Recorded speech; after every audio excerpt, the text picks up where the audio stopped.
Google or any Chrome or any authenticate browser, not from any other. ঠিক আছে? আর খোলার পরে সব সময় একটু দেখে নেবে যে তোমার লিংকের নামটা, মানে যে ব্যাংকটা খুলছো সেই ব্যাংকের অ্যাকচুয়াল ডোমেইন নেমটা ঠিক আছে কিনা।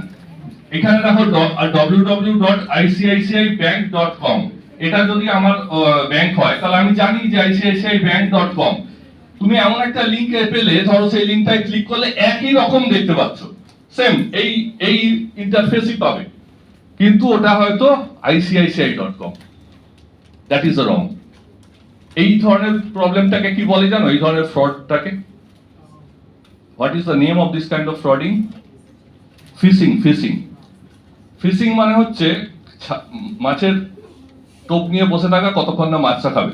এরকম অনেক অর্গানাইজেশন আছে যারা সেম ওয়েবসাইট বানিয়ে রেখেছে, আর তারা তাদের লিঙ্কগুলো শেয়ার করে যাচ্ছে বিভিন্ন ফোরামে। কেউ যদি ক্লিক করে ঢোকে একবার, তাহলে কি হবে? তুমি ক্লিক করে যেই ঢুকবে, তুমি এখানে লগ ইন করবে, একই রকম বাটনস দেওয়া থাকবে। পার্সোনাল লগ ইনে যাবে, পার্সোনাল লগ ইনে গিয়ে তোমার ওখানে কি করবে, তোমার ইউজার আইডি পাসওয়ার্ড দিয়ে দেবে।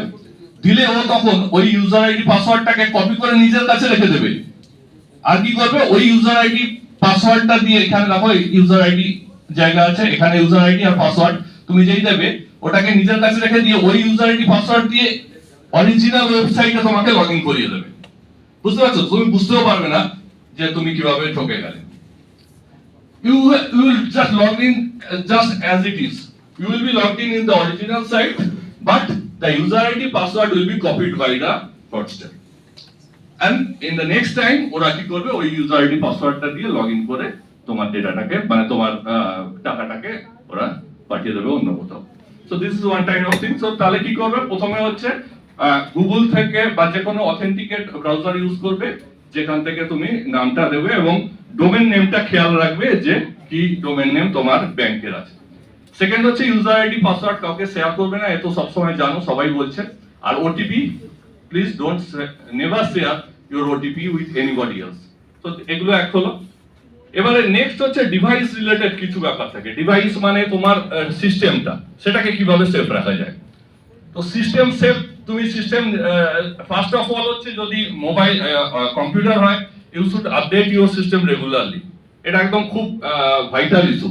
তুমি আপডেট না করলেই কিন্তু তোমার ভাইরাস অ্যাটাকের চান্স বেড়ে যাবে।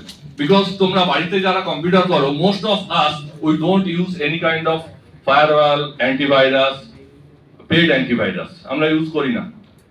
সো আমাদের কি উচিত, আমাদের উচিত এখন আমাদের সিস্টেমটাকে যাতে রেগুলারলি আপডেট রাখা যায়। কারণ আপডেটেড সিস্টেম অলরেডি ওর নিজস্ব অ্যান্টিভাইরাস এবং ফায়ারওয়াল থাকেই, সেটা যথেষ্ট মানে প্রোটেকশন দেওয়ার জন্য। So you should update. Next হচ্ছে, কোনো ফাইল যদি ডাউনলোড হয়ে যায় তাহলে কিন্তু সেটা ক্ষতিকর হতে পারে। সো ক্লিক কোনো লিঙ্কে, মানে কোনো যদি আনঅথরাইজড ইউজারের থেকে কিছু লিঙ্ক পেলে, কিছু ফেসবুকে পেলে বা কিছু হোয়াটসঅ্যাপে পেলে, সেই লিঙ্কে ক্লিক করার আগে একটু ভেবে দেখবে। লিঙ্ক থেকে কিছু ফাইল ডাউনলোড হতে পারে, এমন কিছু যেটা হয়তো তোমার সিস্টেমের পক্ষে ভালো নয়। এবারে যে কোনো ফাইল যখন বাইরে থেকে তোমার সিস্টেমে ঢোকে, সেই ফাইলের উপর 3টে পারমিশন দেওয়া থাকে। এগুলো জানো নিশ্চয়ই, যারা থার্ড ইয়ার হবে তারা জেনে থাকবে। 3 ধরনের পারমিশন থাকে, একটা রিড, একটা রাইট, একটা এক্সিকিউট। রিড মানে we can open the file and read the file. Write মানে we can edit the file, and execute means we can execute the file. যেমন C program is the executable file. c.exe যখন আমি প্রোগ্রামটা compile করার পরে একটা executable file তৈরি হয়। লিনাক্সে a.out is the extension, rpm is the extension for the red hat system. তো প্রতি সিস্টেম ওয়াইজ আলাদা আলাদা তোমার ফাইল হয়, এক্সিকিউটেবল ফাইলগুলো। জেনারেলি যেগুলো ডাউনলোড হয় সেগুলো এক্সিকিউটেবল থাকে না, কিন্তু রিড আর রাইট পারমিশনটা দেওয়া থাকে, এক্সিকিউটিভ পারমিশনটা দেওয়া থাকে না। কিন্তু যদি আমি কোনো ক্লিক করছি বা মানে আনঅথরাইজড লিংকে, অভিযোগ জানাবে, সেটা তো স্যার বললেন। আমি ঠকে যাওয়ার আগে কিভাবে না ঠকি সেইটা নিয়ে দু একটা কথা বলবো, যেগুলো ম্যাক্সিমামই তোমরা জানো। ধরো আমরা সবাই ব্যাংকিং সার্ভিস করি, তো ব্যাংকিং অনলাইন ব্যাংক করি, মোবাইল অ্যাপ দিয়ে করি। তো সেক্ষেত্রে কি কি প্রিকশন নেওয়া যেতে পারে? I am talking about precautions only because ঠকার আগে, তাই তো? ঠকে গেলে সেটা তো ক্ষেত্র সুরক্ষা দপ্তরে যাবে। একটা ব্যাংকিং সাইট ধরো কেউ খুলতে চাইছো, তো কিভাবে খুলবে? চেষ্টা করবে অন্য কোনো লিংক থেকে যাতে না খোলা হয়।